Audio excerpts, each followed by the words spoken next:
로마서 11장 1절부터 10절까지 말씀을 제가 봉독해 드리겠습니다. 그러므로 내가 말하노니 하나님이 자기 백성을 버리셨느냐? 그럴 수 없느니라.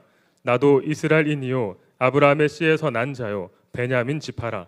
하나님이 그 미리 아신 자기 백성을 버리지 아니하셨나니 너희가 성경이 엘리야를 가리켜 말한 것을 알지 못하느냐? 그가 이스라엘을 하나님께 고발하되 주여 그들이 주의 선지자들을 죽였으며 주의 제단들을 헐어버렸고 나만 남았는데 내 목숨도 찼나이다 하니 그에게 하신 대답이 무엇이냐? 내가 나를 위하여 바알에게 무릎을 꿇지 아니한 사람 7,000명을 남겨두었다 하셨으니 그런즉 이와 같이 지금도 은혜로 택하심을 따라 남은 자가 있느니라. 만일 은혜로 된 것이면 행위로 말미암지 않음이니 그렇지 않으면 은혜가 은혜 되지 못하느니라. 그런즉 어떠하냐? 이스라엘이 구하는 그것을 얻지 못하고 오직 택하심을 입은 자가 얻었고 그 남은 자들은 우둔하여 졌느니라. 기록된 바 하나님이 오늘까지 그들에게 혼미한 심령과 보지 못할 눈과 듣지 못할 귀를 주셨다 함과 같으니라. 또 다윗이 이르되 그들의 밥상이 올무와 덫과 거치는 것과 보응이 되게 하시옵고 그들의 눈은 흐려 보지 못하고 그들의 등은 항상 굽게 하옵소서 하였느니라. 아멘. 이 시간 안성수 목사님께서 남기신 자들이라는 제목으로 말씀 전하실 때 큰 은혜 시간 되기를 바랍니다. 안녕하세요. 반갑습니다. 여러분 로마서를 설교하면서 매주 고민하는 것 같습니다. 이거를 계속할 것인가? 다른 본문으로 넘어갈 것인가? 제가 이 본문이 로마서 말씀이 쉽지 않기 때문에 목사님들 중에서는 성경책의 에베레스트 산이다라고 표현하시는 분들도 계신데 저 같은 자가 과연 건드려도 될 것인가에 대해서 심각하게 매주 고민하고 있어요. 근데 어제 이제 어떤 한 마을과 리더 모임을 마치고 식사를 했는데 많은 이 리더들이 물론 제가 앞에 있어서 그랬겠죠. 목사님 로마서 너무 좋아요.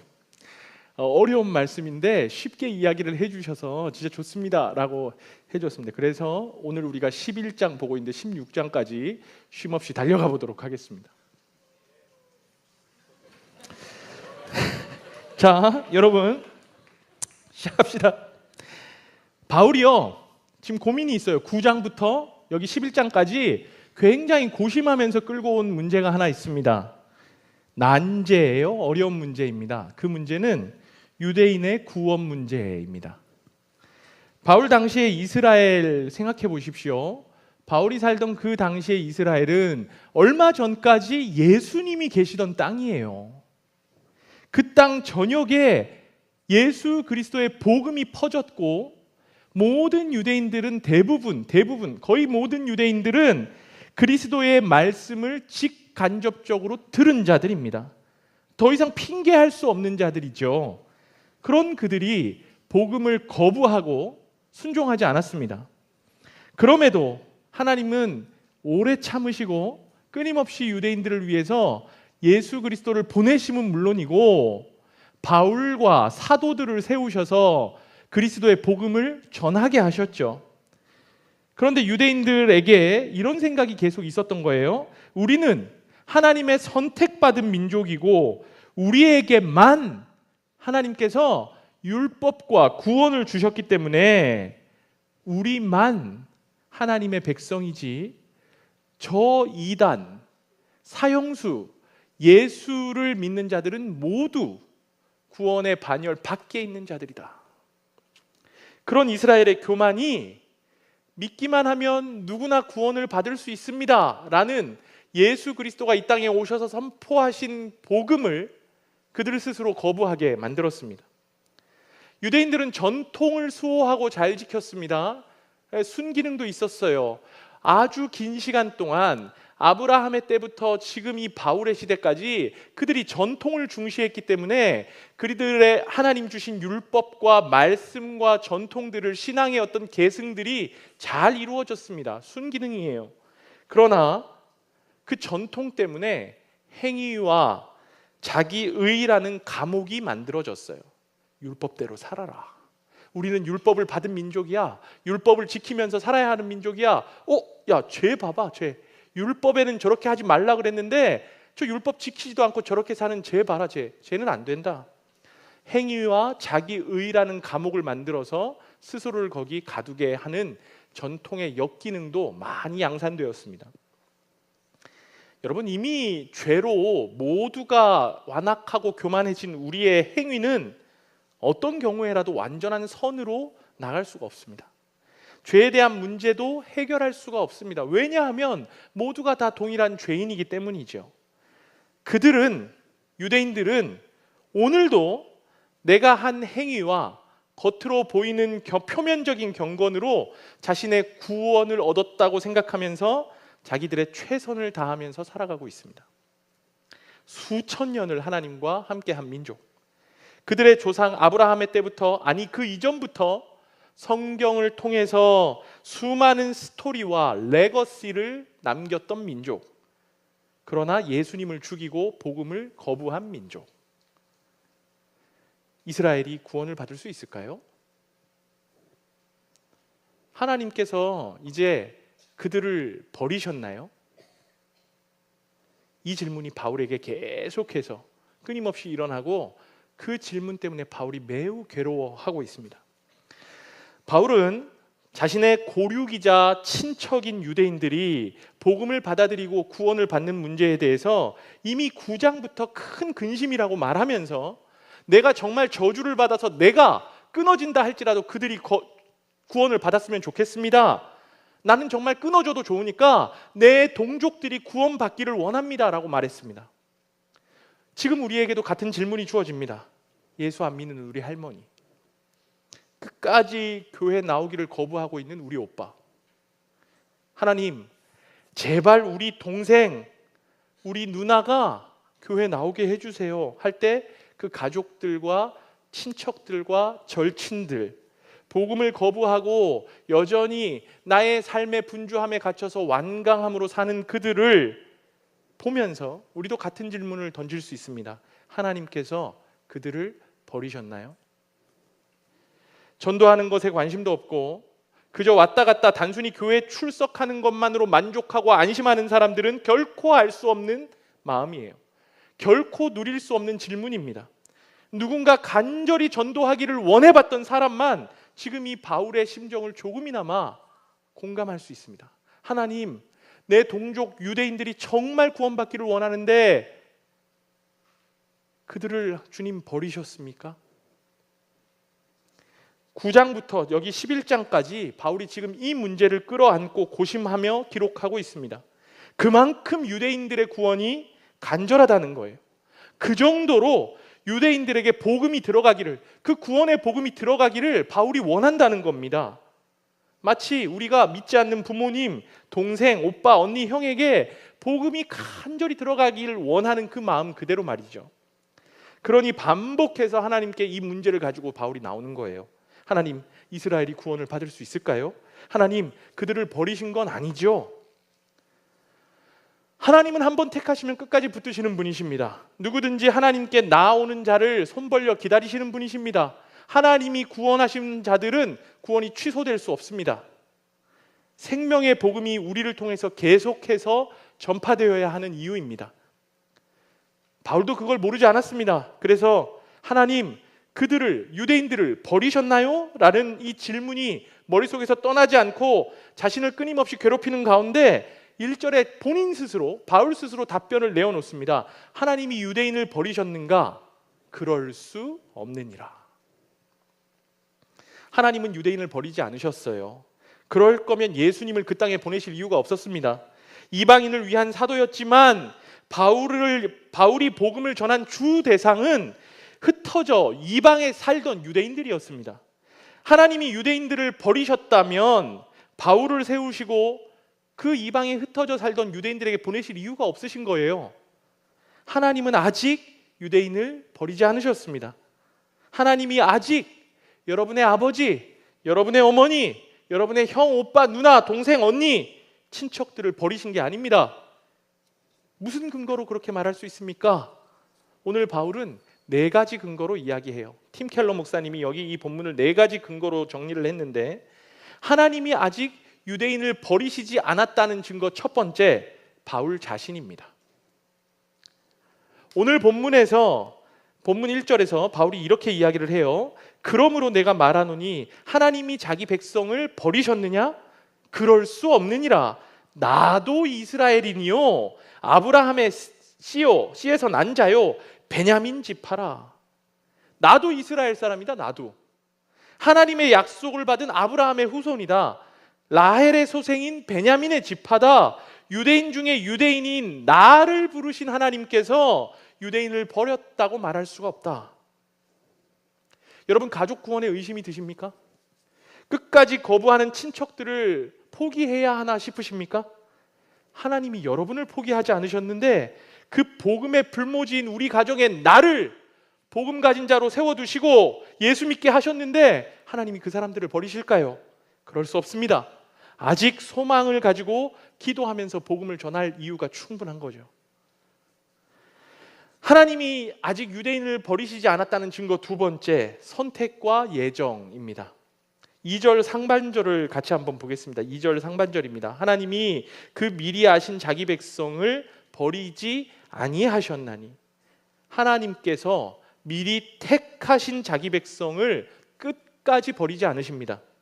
언약 관계 속에서 이스라엘이 하나님을 배반한다 할지라도, 이스라엘이 하나님을 반복해서 불순종했다 할지라도 하나님은 성실하게 지금까지 그분의 일을 해오고 계셨습니다.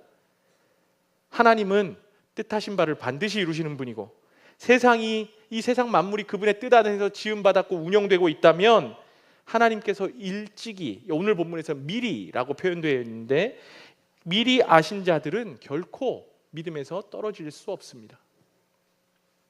지금도 기회를 주고 계신 거예요. 그래서 오래 참으시는 하나님께서 유대인들 중에도 돌아올 자들이 있고 미리 택하신 자들이 있을진데 하나님이 결코 그들을 다 버리지 않으셨습니다.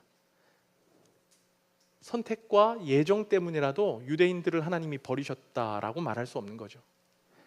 세 번째, 하나님이 아직 유대인을 버리시지 않았다는 증거는 엘리야에게 해주셨던 하나님의 답변에 있습니다. 유대인들이 다 하나님을 떠나 예수님을 거부하고 여전히 율법과 전통을 우상화하면서 아무도 구원의 대상이 못하는 것 같이 보이지만 엘리야의 때를 봐라. 엘리야의 때를. 엘리야가 활동하던 시기는 이 아합과 이세벨이라는 전무후무한 악한 왕과 왕비가 다스리던 때입니다. 북이스라엘이죠. 백성들의 대부분이 파리를 우상화한, 우리 그 날아다니는 파리 있지 않습니까? 파리를 우상화한 바알신을 숭배하기 시작했고, 다산과 풍요를 상징하는 아세라를 목상으로 만들어서, 나무 인형으로 만들어서 숭배했습니다. 그때 엘리야가 이런 질문을 하나님께 한 바 있습니다. 오늘 본문 3절인데요. 주여, 그들이 주의 선지자들을 죽였으며 주의 제단을 헐어버렸고 나만 남았는데 내 목숨도 찾나이다. 열왕기상 19장의 내용을 인용한 건데, 주님, 지금 다 아합과 이세벨의 간교에 바알과 아세라 숭배로 넘어가고 주의 선지자들도 다 죽고 이제 저만 남았습니다. 저만. 근데 저도 죽이려고 합니다. 이 엘리야의 외침에 하나님께서 이렇게 답하셨어요. 오늘 본문 4절입니다. 바알에게 무릎 꿇지 아니한 사람 7,000명을 남겨두었다. 너만 있는 것 같지? 엘리야, 너 말고 다 넘어가고 다 죽임당한 것 같지? 내가 아직 그 바알에게 무릎 꿇지 않은 남은 자 7,000명을 세워두었다. 주변에 아무도 예수 믿는 것 같지 않고 이 땅의 세태가 점점 반성경적으로 흐르는 것 같아서 주님, 이제 소망이 없습니다. 모두가 하나님을 배척하는 날이 오게 될 것 같습니다. 교회는 다 팔려서 술집이 되고 식당이 될 겁니다. 라는 전망과 통계가 넘쳐나도, 그러나 여러분, 여기 하나님의 답변을 보십시오. 세상 모두가 돌아서도 내가 나를 위하여 바알에게 무릎 꿇지 아니한 사람 7,000명을 남겨두었다. 나라 전체가 넘어간 것 같았던 엘리야의 시대에도 하나님께서 남기신 신실한 자들이 있었다는 거예요. 요즘 청년 세대의 문화와 이 세속의 물결이 너무나도 커서 악함 일로로 흐르고 있습니다. 대학가에도 선교단체와 기독교 동아리는 사라지듯 하고 교회도 예전 같지 않아서 점점 사람이 줄어듭니다 할지라도 하나님이 여기 마하나임을 남겨두셨어요. 저는 우리 공동체가 그런 공동체가 되기를 원합니다. 세상에 소망을 던지는 공동체, 교회들이 소망을 보게 하는 공동체, 여기만 오면 인생의 문제, 영혼의 문제가 해결되고 죽었던 자가 살아나는 공동체. 하나님께서 우리 마하나임을 남겨두신 이유가 분명히 있다고 생각합니다. 반도의 가장 남쪽 부산 땅에서 시작하실 거예요. 그 증거가 우리 마하나임 공동체입니다. 이런 사람들도 있는데 우리 마하나임이 희망이 있습니까? 저런 친구도 지금 여기서 나를 괴롭게 하는데 우리 마하나임 공동체 괜찮나요? 예, 괜찮죠. 왜요? 그 사람들이 마하나임의 주인공이 아니라 살아계신 하나님이 마하나임의 주인공이기 때문에 우리 공동체를 남겨두신 하나님의 뜻은 확실하게 이루어질 것입니다. 동유럽의 알바니아라는 나라가 있습니다. 1992년 공화국이 되기까지 수십 년을 공산국가로 있으면서 복음이 막혀있던 나라였어요. 그 나라에 제가 아는 한 집사님께서 단기 선교사로 청년의 시절에 가셨습니다. 90년대 초반 이야기인데 약 1년의 시간을 파송 선교사님 과정과 함께 전도하고 예배 처소를 세우면서 현지인들과 함께 예배하고 섬겼습니다. 돌아온 후에 1996년도에 선교 한국 집회에 참여했습니다. 특강 시간에 오픈도어 선교회라는 선교단체에서 한 외국인 선교사님이 나오셔서 간증을 하시는 시간이 있었던 겁니다. 오픈도어 선교회는 말 그대로 이 박해국가, 복음의 불모지인 국가에 문을 여는 사역을 열심히 하는 선교단체입니다. 그 선교사님이 간증하시기를 저희 오픈도어 선교단체에서 지난 50년이 넘는 시간 동안 동유럽의 알바니아에 복음이 들어가기를 기도하고 있습니다. 기도해오고 있습니다. 그 과정에서 적지 않은 선교사님들이 차에 성경을 숨기고 들어가다가 적발당해서 고난을 당하기도 하고 성경을 가득 실은 컨테이너를 그냥 바다에 빠뜨려서 알바니아 해안에 닿기를 원하면서 기도하면서 컨테이너를 던졌던 적도 수없이 있습니다. 이제 알바니아의 공산 정권이 무너졌으니 새롭게 하실 하나님을 기대합니다. 집회가 끝난 이후에 이 집사님께서 선교사님을 찾아가셨습니다. 선교사님, 오픈도어 선교회에서 알바니아를 위해서 기도해왔던 지난 50년의 시간 헛되지 않았습니다. 제가 그 열매와 증거를 보고 왔습니다. 그 땅에 성경을 배우고 예배를 세우는 자들이 지금 일어나고 있습니다. 두 손을 잡고 엉엉 울면서 이야기했다고 했습니다. 하나님은 알바니아를 버리지 않으셨어요. 50년 넘는 시간 동안 기도하며 뿌린 기도의 열매로 그 땅에 예배자들을 남겨두셨고 준비하셨고 세우셨습니다. 복음의 불모지 알바니아에서도 하나님이 남기신 자들이 있었던 거예요. 하나님이 유대인을 버리셨나요? 아직 바알에게 무릎 꿇지 않은 7천 명을 남겨두셨습니다. 하나님이 한국 교회를 버리셨나요? 아직 복음으로 살아내고 예배하는 마하나임을 남겨두셨습니다. 하나님이 우리 가정을 버리셨을까요? 아직 끝까지 매달려 기도하고 곁에 동역자들에게 기도를 부탁하고 전도 축제할 때마다 소망을 품고 이름을 적어내는 나를 남겨두셨습니다.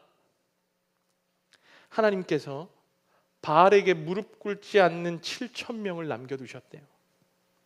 그 남은 자들이 곳곳에 있는데 기가 막힌 타이밍에 여러분의 가족들에게 목사를 보내시고 선교사를 만나게 하시고 주변의 이웃 중에 전도에 뜨거운 사람들을 사용하셔서 여러분의 가정을 언제 돌아오게 하실지 우리는 알 수 없지만 그 소망을 가지고 기도할 수 있는 거죠. 그렇게 하실 거예요. 반드시 남은 자들이 있다는 거예요. 하나님이 유대인을 버리시지 않으셨다는 마지막 네 번째 증거는 하나님의 성품에 있습니다. 하나님은 자비롭고 은혜롭고 노하기를 더디하시고 인자와 진실이 많으신 하나님이십니다. 5절에서 바울도 이렇게 말합니다. 그런즉 이와 같이 지금도 은혜로 택하심을 따라 남은 자가 있느니라. 믿을만하고 신실하고 선한 자들이 있어서 그런 게 아니라 하나님의 은혜로 남겨진 자들이 있다. 하나님의 은혜로 이 쓸데없는 자 왜 구속하여 주는지 난 알 수 없도다 라는 찬양의 가사처럼 택하심의 은혜를 입고 복음 믿는 자들이 유대인들 중에도 반드시 남아있다. 베드로가 설교할 때 3,000명, 5,000명씩 모여들지 않았습니까? 사도행전 21장에서 예루살렘 교회의 담임 목사이던 야고보가 바울에게 유대인 중에도 믿는 자가 수만 명 있다고 고백하지 않았습니까? 하나님의 전적인 은혜로 구원의 반열로 들어온 유대인들이 있었던 거예요. 물론 전체 유대인 수에 비해서 몇만 명 혹은 하나님 남기신 7,000명이라는 숫자는 많은 수는 아닙니다. 복음으로 주어지는 의는 유대인 전체가 아니라 바울처럼 하나님을 믿는 소수에게 주어질 것입니다. 하나님의 오래 참으심과 반복되는 긍휼의 기회에도 여전히 완악함에 머물러 있기로 한 자들이 있는데 하나님이 손을 벌려 기다리심에도 불구하고 콧방귀를 뀌면서 자기 의를 쌓고 드러내는 것에만 집중하는 유대인들이 있었던 거죠. 바울이 9장 6절에서 로마서 9장 6절에서 이스라엘에게서 난 그들이 다 이스라엘이 아니다 라고 말한 이유가 그것입니다. 오늘 본문 7절에서도 그런즉 어떠하냐, 이스라엘이 구하는 그것을 얻지 못하고 오직 택하심을 입은 자가 얻었고 남은 자들은 우둔하여졌느니라 라고 말했어요. 하나님이 주시는 그 구원을 이스라엘도 구했습니다. 그러나 이스라엘은 그들이 구하는 것들을 얻지 못하고 그들 중에 수많은 사람들은 그들이 구하기를 원했던 구원을 얻을 수가 없었어요. 왜냐하면 방법이 틀렸기 때문입니다. 하나님의 의를 구하였지만 그들은 선물로 받는 의가 아니라 나의 행위, 나의 노력, 내가 쌓는 어떤 공로로 얻어내려고 했어요. 잘못된 방법으로 구한 거죠. 하나님께서 처음에 은혜로 시작하셨던 일들이, 그러니까 자격 없는 자들을 택해 주시고 불러 주셨더니 점점 변질되어서 하나님의 은혜가 아니라 내 노력으로 된다고 말하는 거예요. 하나님이 처음에 은혜로 시작하셨던 그 일들이 자격 없는 자들을 불러 주셔서 이곳에 앉혀 주셨는데 점점 변질되어서 내 공로, 내 노력, 내 의지로 된다고 말하는 거예요. 그러면서 점점 비교하고 판단하기 시작했고, 남들보다 내가 더 경건하고 남들보다 내가 훨씬 더 신앙을 위해서 노력하고 있으며 저 더러운 이방인들에게는 비교가 안 되는 우월함이 나에게 있다고 자랑하기 시작했습니다. 이런 자들을 두고 7절에서 우둔하여졌다고 말씀하세요. 택하심을 입은 자들은 은혜를 입었지만 여전히 완악함에 남기로 원했던 자들은 우둔하여졌다.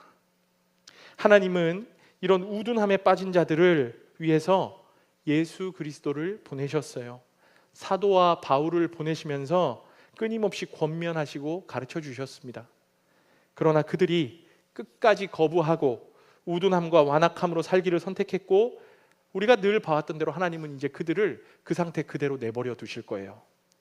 죄가 죄인지도 모르고 혼미한 심령으로 사는 자들, 이제 보는 눈도 없고 들을 귀도 없는 자들, 8절을 보십시오.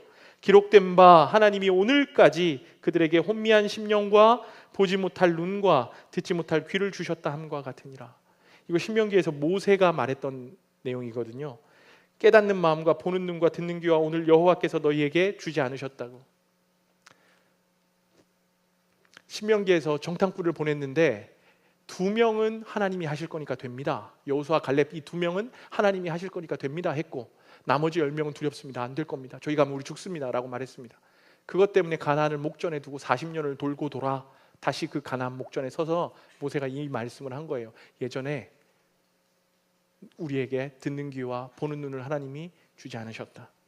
이사야 선지자도 이 신명기 모세의 말씀을 인용해서 깊이 잠들게 하는 영을 너희에게 부어주사 너희의 눈을 감기셨다고, 하나님이 그렇게 만드셨다고 이사야 선지자가 이야기를 한 바 있습니다. 이거를 바울이 인용해서 8절에 그들에게 혼미한 심령과 보지 못할 눈과 듣지 못할 귀를 주셨다라고 쓴 겁니다. 우리 선택받은 자들도 하나님께서 은혜를 철수하시면 동일하게 완악하게 살 수밖에 없는 존재입니다. 그러니까 완악한 자와 선택받은 자를 구별하는 기준은 딱 하나, 은혜입니다. 그거 없으면 우리는 똑같은 존재예요.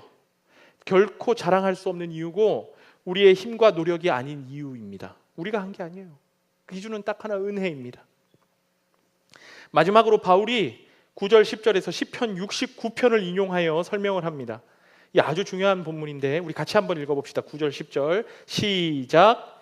또 다윗이 올무와 덫과 거치는 것과 보응이 되게 하시옵고 그들의 눈은 흐려보지 못하고 그들의 등은 항상 굽게 하옵소서 하였느니라. 은혜를 거부하고 하나님이 아닌 나에게 모든 공로를 돌리는 자에게 하나님께서 시편 69편의 말씀으로 경종을 울리시는 거예요. 시편 69편에서 묘사되는 장면이 뭡니까 여러분? 밥상이 차려져 있어요. 그들의 밥상이라고 돼 있잖아. 밥상이 차려져 있습니다. 여러분 오늘 점심 식사 뭐 하시고 오셨어요? 밥상이 차려져 있는데 하나님이 차려주신 밥상이에요. 자녀들을 먹이시고 자녀들에게 대접하기 위한 자리입니다. 이 다윗이 밥상 비유를 잘하거든요. 가장 유명한 시편 23편에도 보면 더 구체적으로 설명하는데 주께서 내 원수의 목전에서 내게 상을 차려주시고 기름을 내 머리에 부으셨으니 내 잔이 넘치나이다.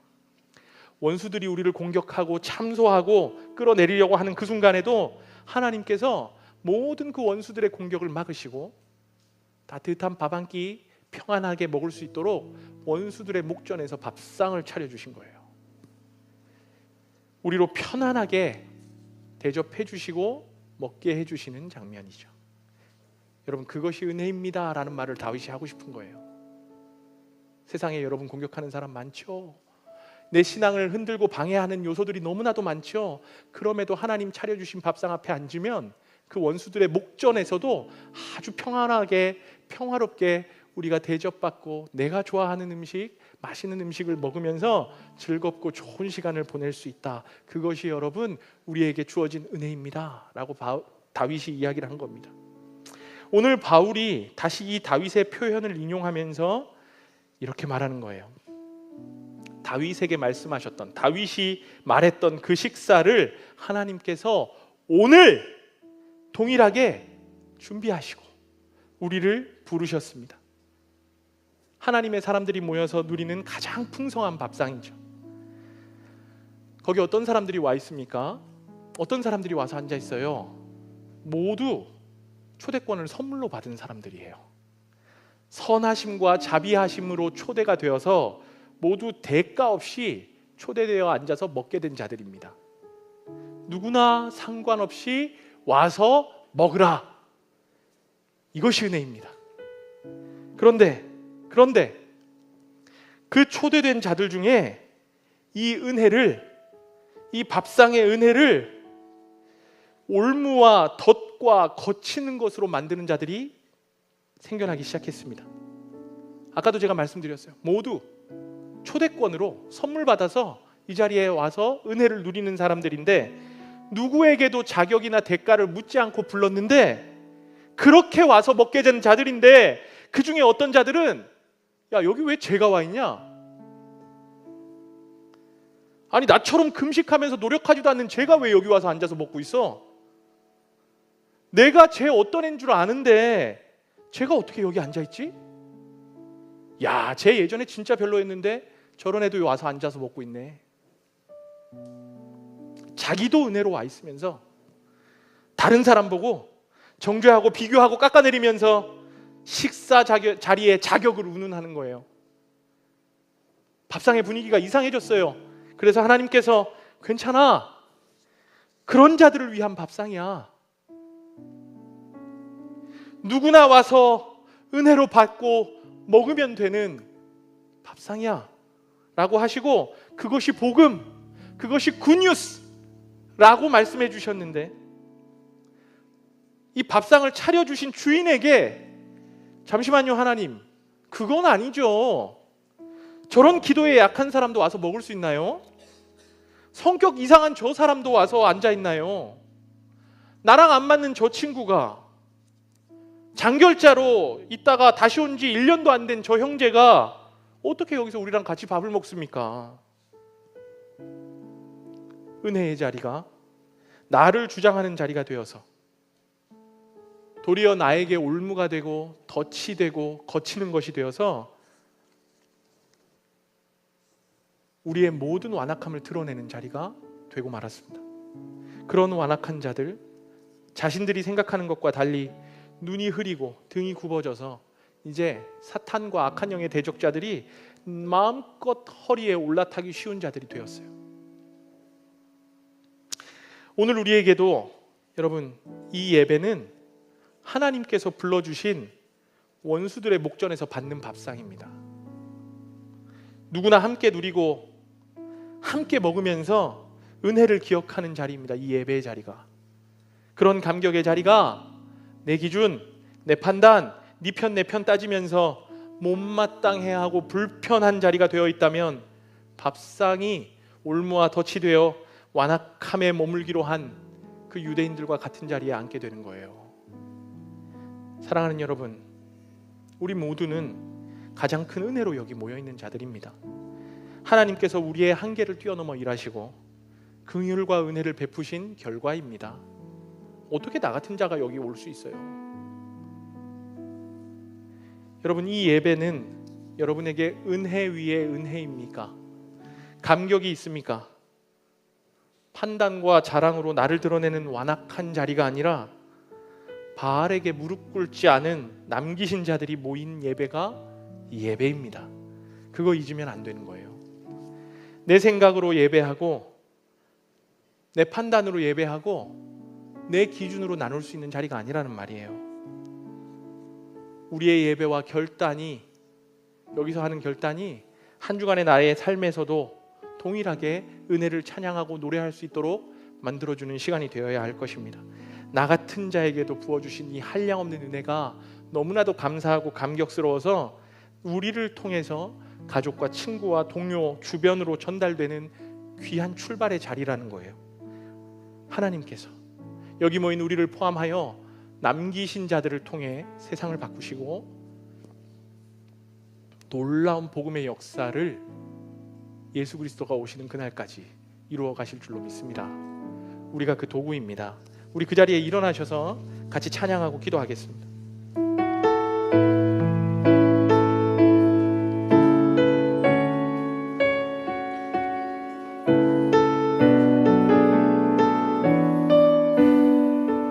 주께서 주신 모든 시간 헛된 것 없네. 그 어느 것도 주의 뜻 알기 어려워도 이유 있음을 알기 원해. 나의 모든 걸음이, 나의 모든 걸음이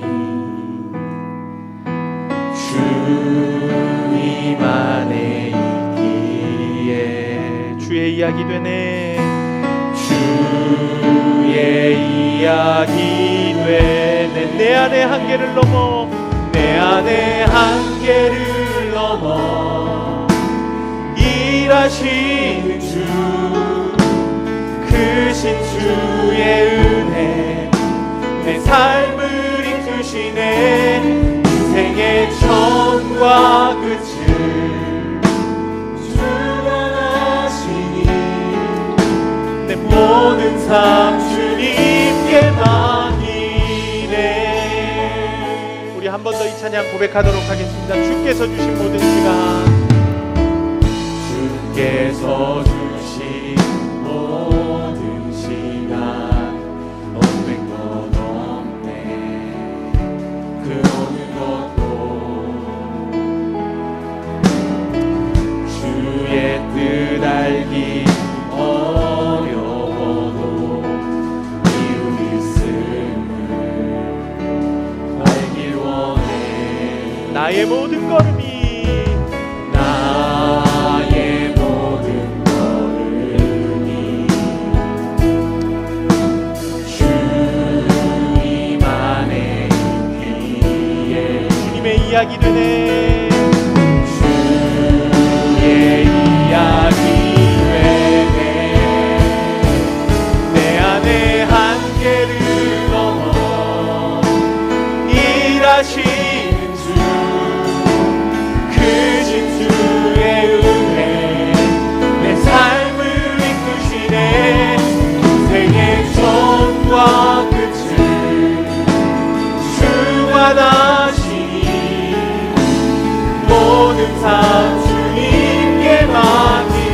한계를 넘어 내 안의 한계를 넘어 일하신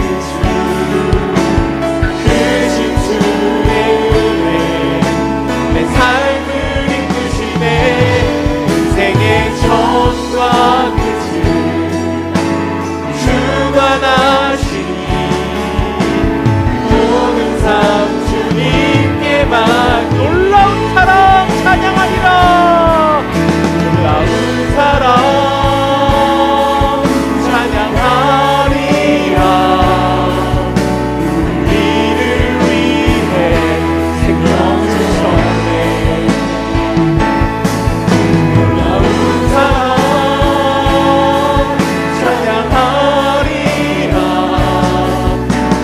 십자가의 그능력 십자가의 그능력 한 번 더 찬양합니다. 놀라운 사랑 찬양하리라 놀라운 사랑 찬양하리라 우리를 위해 생명 주셨네 놀라운 사랑 찬양하리라 십자가의 그능력 십자가의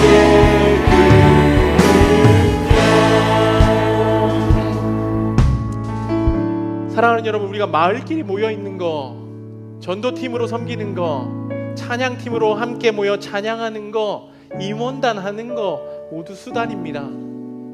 그러면 우리의 이 모든 활동과 섬김의 진짜 목적이 무엇이냐? 하나님 나에게 부어주신 은혜가 너무 감격스러워서 제가 주체할 수가 없습니다. 하나님 나 같은 자를 불러주시고 나 같은 자를 택해주시고 하나님 영원한 생명과 놀라운 식사의 자리로 초대해 주신 그 하나님의 은혜가 감당 안 될 정도로 나에게 한량없이 느껴집니다. 개편도 수단입니다. 마하나임 공동체의 모든 것 하나님의 은혜를 높이고 노래하기 위한 수단입니다. 여러분 자기의에 빠지지 마세요. 나의 상황, 내가 해왔던 거, 신앙의 연한, 이 공동체에서의 직책 혹은 섬김의 성과 모두 자기의가 아닙니다. 목회자로부터 우리 멤버들까지 우리 모두는 동일하게 자격 없는 자들로 이 자리에 모여 하나님의 은혜 입은 자들입니다. 우리 다시 한번 기도합시다. 하나님 한 주간의 나의 삶에서도 이 은혜 잊지 않게 하여 주시옵소서. 하나님께서 불러주신 이 은혜의 감격으로 제가 살아가게 하여 주시옵소서. 우리의 삶에 은혜를 노래하는 삶 살게 하여 달라고 우리 주여 한번 외치고 기도하도록 하겠습니다. 주여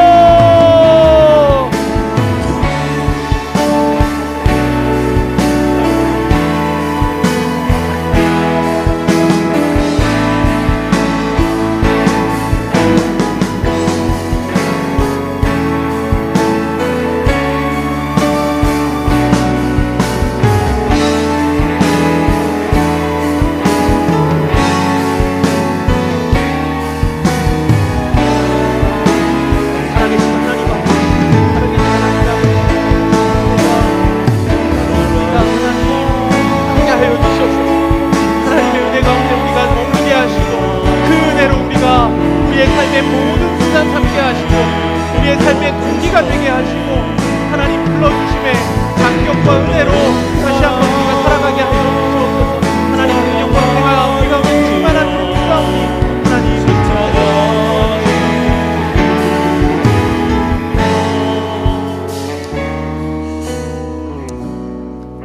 우리 공동체는 개편을 앞두고 있습니다. 많은 멤버들이 개편을 두고 기도하며 하나님의 도우심을 구하고 있습니다. 그렇습니다, 여러분. 아까도 제가 말씀드렸지만 개편을 하고 편제를 바꾸는 것은 수단입니다. 우리는 하나님의 은혜를 위해서 모여있는 공동체예요. 그러기 위해서는 개편도 하나님께 올려드림이 필요합니다. 하나님 도와주시옵소서. 이 공동체 가운데 은혜를 주셔서 이 개편을 통하여 하나님이 영광 받으시고 모든 영역에서 하나님의 주인이심이 드러나게 하여 주시옵소서. 하나님 우리 공동체를 끝까지 붙드시는 하나님께서 이 마하나임이 새롭게 개편되더라도 더 큰 좋은 동역자들 만나게 하시고 더 깊은 신앙으로 이끌 나의 공동체를 만나게 하시고 하나님의 은혜 가운데 우리의 모든 것이 주께서 하신 것이노라 고백할 수 있는 공동체 되게 하여 주시옵소서. 우리 개편을 두고 주여 한 번 외치고 기도하도록 하겠습니다.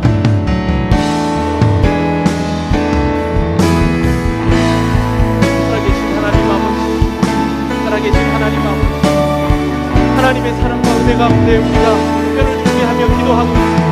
하나님, 우리가 주님을 바라보는 주를 의지하고 나아갈 때 하나님께서 우리 이 마하나임 공동체 큰 은혜와 능력으로 베풀어 주실 것 믿습니다. 하나님 능력을 주시옵소서. 하나님 능력을 주시옵소서. 하나님 주께서 도우시고 아버지 하나님 하나하나 주님께서 하시옵소서. 하나님의 모든 것 맡기오니 하나님 도와주시고 도와여 주시옵소서. 하나님 주님께서 아버지 하나님 도와주시고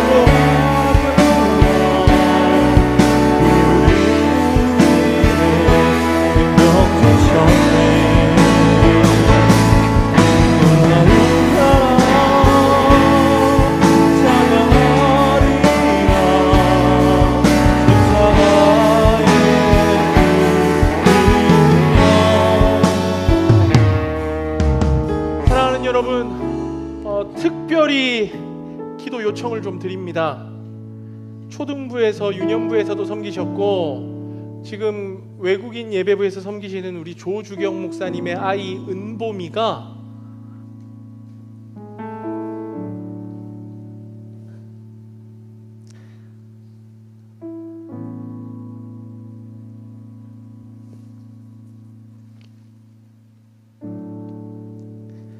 백혈병 판단을 받았습니다.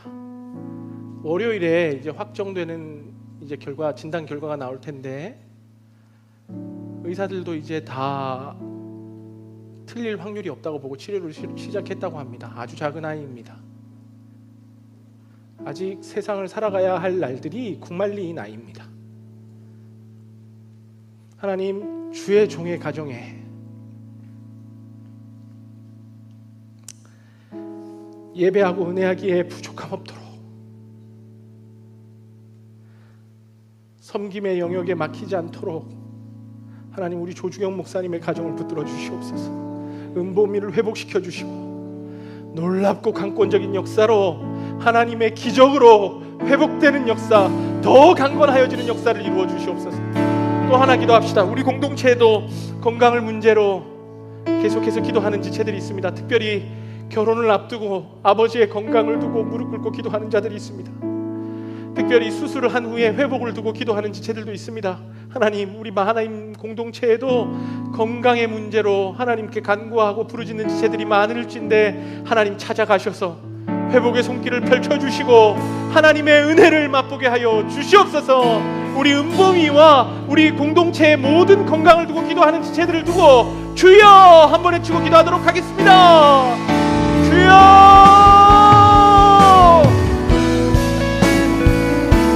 살아계신 하나님 아버지, 살아계신 하나님 아버지, 살아계신 하나님 아버지, 하나님 은혜로 아버지 하나님 찾아가며 위로하여 주시고 하나님 은혜로 하나님께서 강건하게 회복해 주시고 하나님 도와주시옵소서. 하나님 기도합니다. 하나님 기도합니다. 하나님 은혜로 하나님께서 치유하시고 주시는 은혜를 하나님 함께 하시고 주님 사랑으로 아버지께서 하나님 아버지 하나님의 능력의 손으로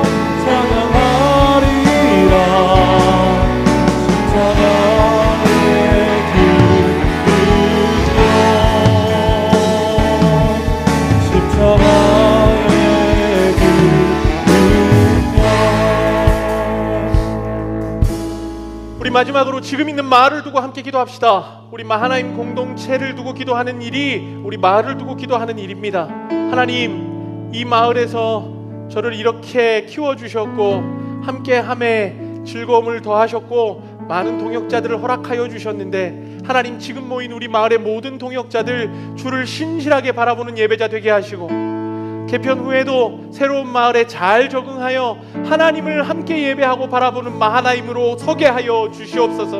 하나님, 정말 열심히 눈물로 심었던 우리 목자와 사랑장들을 축복하여 주시고, 하나님께서 이 마을 끝까지 주님의 열매로 삼으시고 우리의 인생의 귀한 은혜로 삼으실 줄 믿사오니 하나님, 우리 마을을 축복하여 주시옵소서.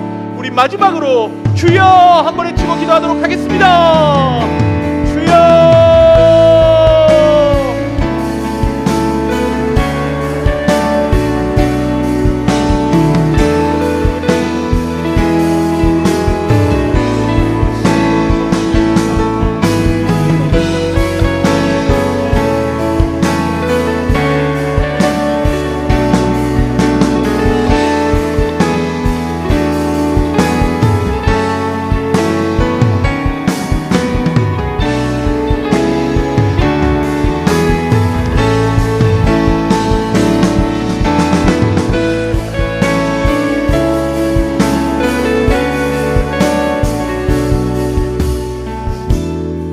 하나님 아버지, 감사합니다.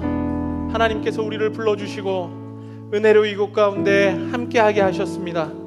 하나님, 우리의 이 놀랍고 귀하고 풍성한 밥상이 우리의 덫과 올무가 되지 않도록 하나님, 우리로 늘 은혜에 대한 자각심을 갖게 하시고 감사하게 하시고 감격하게 하시고, 바알에게 무릎 꿇지 않는 7,000명 중에 우리 마하나임을 남기셨사오니 하나님, 이 공동체를 통하여 계속해서 일하여 주시옵소서.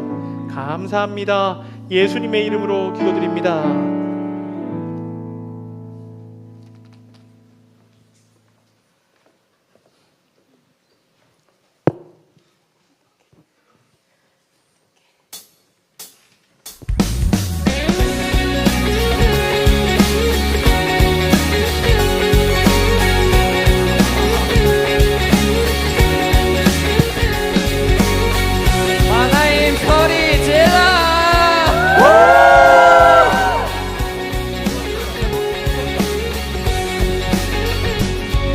우리 주를 만나고 이번에 섬김 시작했네. 많은 것을 알 수 있을 거라고 자신감으로 가득 설레는 마음만으로 넘어지길 반복하기도 해. 오랜 시간 서서히 하나 되는 섬김은 그거는 재촉하지 않고 주님의 인도하심 안에서 한 발 한 발 맞춰가며 걸어가게 하는 신비가 있네. 매주 수많은 문제와 고통이 우리를 애워싸고 시험하지만 주를 향한 섬기는 멈출 수 없어. 할렐루야 소리쳐요. 여기 수없는 유혹과 시련이 우릴 넘어뜨려 비웃었지만 주가 세운 섬김은 멈추지 않아. 할렐루야 노래해요. 그가 정하신 날까지 그가 부르시는 곳에서 지치지 않는 은혜에 섬김을 하고 우리의 모든 섬김에 선택할 때면 우리의 모든 시간이 아름답게 그가 정하신 날까지 그가 부르시는 곳에서 꺼지지 않는 뜨거운 섬김을 하고 그 안의 모든 것들에 수고가 사라질 때면 따스한 주님 사랑에 품에 오늘 수많은 문제와 고통이 우리를 애워싸고 시기하지만 주를 향한 노래는 멈출 수 없어. 할렐루야 소리 비춰요. 여기 수 없는 유혹과 시험이 우리 넘어뜨려 비웃었지만 주가 주신 은혜는 멈추지 않아. 할렐루야 노래해요. 여기 수 없는 유혹과 시험이 우리 넘어뜨려 비웃었지만 주가 주신 은혜는 멈추지 않아. 할렐루야 노래해요.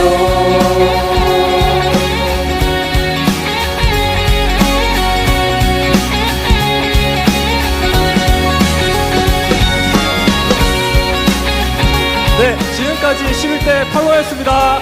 감사합니다.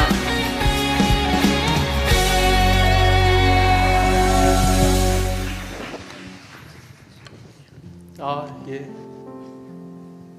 잘했습니다. 네, 우리 팔로워를 세워주신 하나님께 모든 영광과 감사의 박수를